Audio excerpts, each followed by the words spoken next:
কাকিমা, আপনার মেয়ের সরকারি চাকরির জয়েনিং লেটার এসেছে।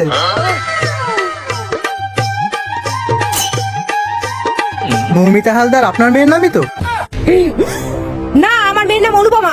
ও সরি কাকিমা, তাহলে মনে হয় একটু মিস্টেক হয়ে গেছে। যাই হোক, তা এই মৌমিতা হালদারের বাড়িটা কোথায় একটু বলতে পারবেন? আমি কি এখানে তোর অ্যাড্রেস বলার জন্য বসে আছি? নিজেকে খুঁজে নে যা। প্লিজ কাকিমা, আপনি যদি একটু বলে দিতেন তাহলে আমাকে আর কষ্ট করে খুঁজতে হতো না। এই অ্যাড্রেসে তো আপনাদের এই পাড়ার নামই লেখা আছে। আমাদের ওই পাশে বাড়িটা যা।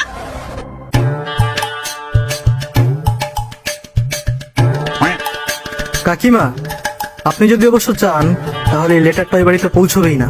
আর সেটা হবে কিভাবে? আপনি আমাকে 10,000 দিন, আমি এক্ষুনি আপনার সামনে এখানে দাঁড়িয়ে এই লেটার ছিঁড়ে টুকরো টুকরো করে দেবো। বাবা তুই এখানে একটু দাঁড়া, আমি এক্ষুনি আসছি। 10 না, তুই পুরো 14 রাখ, আর ওই চিঠি এক্ষুনি আমার সামনে ছিঁড়ে ফেলে দে।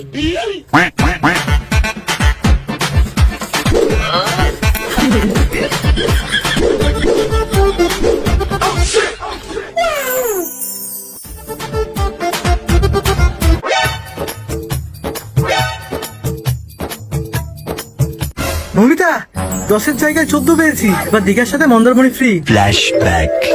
ডাক্তার তো তোর রিপোর্ট দেখে বলেই দিয়েছে যে তোর করোনা বা ডেঙ্গু কিছুই হয়নি। এখন শুধু তোর জ্বর আর কাশিটা কমলে আমরা দুজন মিলে দীঘায় ঘুরতে যাব। কিন্তু তার জন্য তো এখনো প্রায় 10,000 টাকা দরকার। তাতে কি হয়েছে, তোর পাশের বাড়ির কাকিমার কাছ থেকে নিয়ে নি। ওই অশিক্ষিত দজ্জাল মহিলা আমাদের দীঘা ঘুরতে যাওয়ার পয়সা দেবে? ওর মনে আমাদের নিয়ে হিংসা ভর্তি। যত বেশি হিংসা করবে ততই ভালো। মানে? তোরা তো মানে বুঝতে হবে না। তুই তোর ব্লাড টেস্টের রিপোর্টটা আর তোর মুখ থেকে মাস্কটা খুলে দে।